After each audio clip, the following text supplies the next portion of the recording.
عاملین کے اوپر جو یہ بندش لگ جاتی ہے، اب عاملین کے اوپر جب یہ حالت قبض ساری ہو جاتی ہے تو اس کو کس طرح توڑا جاتا ہے؟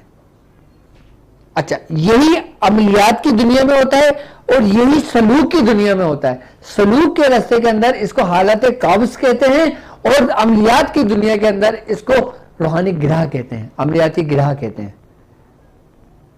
کہ جو انہی موکلان کی صورت پہ لگتی ہے ہمارے اوپر. کیا آپ نے کبھی سنا ہے کہ اس گرہ کے بارے میں، اس بندش کے بارے میں؟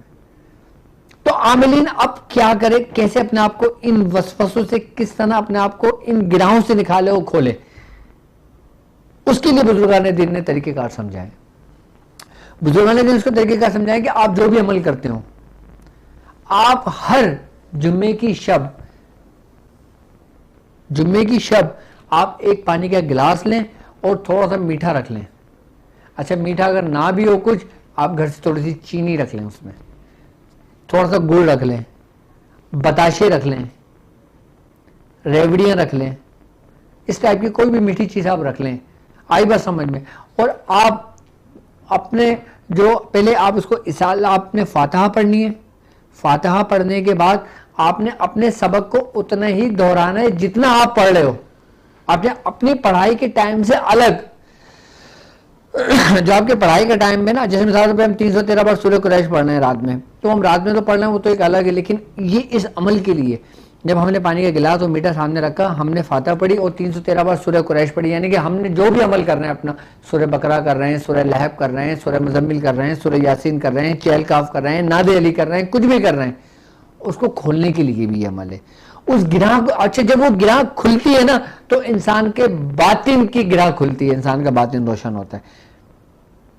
کیونکہ یہ شیطان کا آخری وار ہوتا ہے، یہ شیطان کا آخری وار ہوتا ہے، یہ نفس کا آخری وار ہوتا ہے. جب انسان یہ گرہ کھول لیتا ہے تو اس کے اپنے باطن کی گرہ کھل جاتی ہے، جس سے کہتے ہیں کہ اس کی باطنی نظر کھلی ہوئی ہے. جب تک یہ گرہ نہیں کھلتی تو باطنی گرہ بھی نہیں کھلتی. تو اس کو کھولنے کے لیے میں آپ کو طریقہ کار سمجھا رہا ہوں. عاملین کے لیے آپ نے فاتحہ پڑھنا ہے، آپ نے اپنے سبق دہرانا ہے، جتنی تعداد میں پڑھ لے ہو پڑھنا ہے. اس کے بعد آپ نے ان تمام جو کچھ پڑھا اور جو کچھ آپ نے فاتحہ رکھی، فاتحہ پڑھی، جو کچھ آپ نے سامان رکھا، آپ نے ان تمام کو سرکار دو عالم صلی اللہ علیہ وآلہ وسلم کی بارگاہ میں پیش کرنا ہے. اس کے بعد تمام انبیاء کرام کی بارگاہ میں پیش کرنا ہے. اس کے بعد تمام آپ کے آبا و اجداد، آل اولاد، ازواج مطہرات و اہل بیت، چاروں خلفائے راشدین، عشرہ مبشرہ، صحابی رسول، خیر التابعین، تابعین، تبع تابعین، علم المفرسین، محدثین، مورخین، ان تمام کے ارواحوں کو آپ نے پہنچانا ہے. اس کے بعد آپ نے بالخصوص حضرت سیدنا شیخ عبد القادر جیلانی رضی اللہ تعالیٰ عنہ کی روح اقدس کو پہنچانا ہے. اور اس کے بعد جس سلسلے سے آپ تعلق رکھتے ہیں، جس خانوادے سے آپ تعلق رکھتے ہیں، جو سلسلہ آپ پر غالب ہے، آپ اس سلسلے کے تمام بزرگوں کی کو یہ کریں. اور پھر اس کے موکلان کو اور پھر اس کے نیک جناتوں کو آپ اس کو اصال کریں اس کو. اور اس کے بعد آپ دعا کر کے وہ پانی آپ خود بھی پی لیں، اپنے جو بھی گھر والے ہیں اور سب اس کو پی سکتے ہیں، میٹھا سب آپس میں بانٹ سکتے ہیں.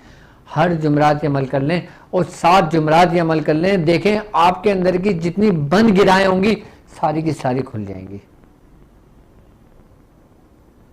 جس ہوگی نا کہ ہم نقش لکھتے ہیں ہمیں فائدہ نہیں ہوتا، ہم عمل پڑھتے ہیں ہمیں فائدہ نہیں ہوتا، ہم نے حب کا عطر تیار کیا ہے کوئی فائدہ نہیں ہوا، چیز بنائی کوئی فائدہ نہیں ہوا.